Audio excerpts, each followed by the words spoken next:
സ്വഹാബത്തിനോട് തങ്ങൾ ഉപദേശിക്കാറുണ്ട്. അബൂദറുൽ ഗിഫാരി റളിയല്ലാഹു അൻഹു പറയാൻ, അമറനി ഖലീലി സ്വല്ലല്ലാഹു അലൈഹി വസല്ലം ബി സബഇൻ, എൻ്റെ ഇഷ്ടക്കാരനായ എൻ്റെ നേതാവായ നബി സല്ലല്ലാഹു അലൈഹി വസല്ലം തങ്ങൾ 7 കാര്യങ്ങൾ എന്നോട് ഉപദേശിക്കുന്നുണ്ട്. അമറനി, എന്നോട് ആദ്യമായി പറഞ്ഞത് ബി ഹുബ്ബിൽ മസാക്കീൻ, അബൂദർറെ പാവപ്പെട്ടവരെ ഇഷ്ടപ്പെടണം മോനെ എന്നാണ്. വദ്ദുനുബി മിൻഹും, അവരോടൊപ്പം ചേർന്ന് നിൽക്കണം മോനെ എന്നാണ് എനിക്ക് നൽകിയ ഒന്നാമത്തെ ഉപദേശമെന്ന് അബൂദറുൽ ഗിഫാരി റളിയല്ലാഹു അൻഹു പറയുന്നുണ്ട്. അപ്പോൾ നമുക്ക് റസൂലുള്ളാഹി സ്വല്ലല്ലാഹു അലൈഹി വസല്ലം തങ്ങളോട് ഇഷ്ടമുണ്ടെങ്കിൽ പാവപ്പെട്ടവർക്ക് വേണ്ടിയുള്ള ജീവിതം നമ്മൾ ക്രമീകരിക്കണം. പണക്കാരോടൊപ്പമുള്ള ജീവിതമല്ല, പാവപ്പെട്ടവർക്ക് വേണ്ടി ജീവിക്കാൻ നമുക്ക് കഴിയണം.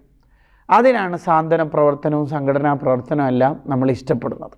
നബി സല്ലല്ലാഹു അലൈഹി വസല്ലം തങ്ങളോടുള്ള മഹബത്തിൻ്റെ ഭാഗമാണ് പാവപ്പെട്ടവരെ സ്നേഹത്തോടെ കരുണയോടെ നോക്കിക്കാണാനും നമുക്ക് അതിന് കഴിയുക എന്നുള്ളത് അവിടത്തോടുള്ള മഹബത്തിൻ്റെ ഭാഗമാണ്. അപ്പോൾ നമ്മൾ നബി സല്ലല്ലാഹു അലൈഹി വസല്ലം തങ്ങൾക്ക് ഇഷ്ടപ്പെട്ട കാര്യങ്ങളാണ് പറഞ്ഞുകൊണ്ടിരിക്കുന്നത്. റസൂലുള്ളാഹിക്ക് ഇഷ്ടപ്പെട്ട രണ്ടാമത്തെ കാര്യം, നബി സല്ലല്ലാഹു അലൈഹി വസല്ലം തങ്ങൾക്ക് ഇഷ്ടപ്പെട്ട രണ്ടാമത്തെ കാര്യം, വഖാന സല്ലല്ലാഹു അലൈഹി വസല്ലം യുഹിബ്ബു സാഹിബൽ ഖുൽഖിൽ ഹസൻ, സൽസ്വഭാവിയെ നബി സല്ലല്ലാഹു അലൈഹി വസല്ലം തങ്ങൾക്ക് വലിയ ഇഷ്ടം. അപ്പോൾ നമ്മൾ സൽസ്വഭാവിയാവണം, നമ്മുടെ കൂട്ടുകാരൊക്കെ സൽസ്വഭാവം ഉള്ളവരാവണം എന്നാണ് മഹബത്തുണ്ടെങ്കിൽ നമ്മൾ ചിന്തിക്കേണ്ടത്.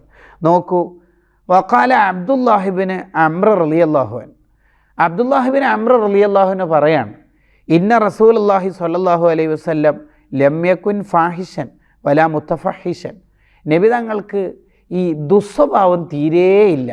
വാക്കിലോ പ്രവർത്തനത്തിലോ വഷളത്തരമുള്ള ഒരു വാക്കോ പ്രവർത്തനമോ ഇഷ്ടക്കേടുണ്ടാക്കുന്ന ഒന്നും അവിടുന്ന് പറയുകയോ ചെയ്യുകയോ ഇല്ല.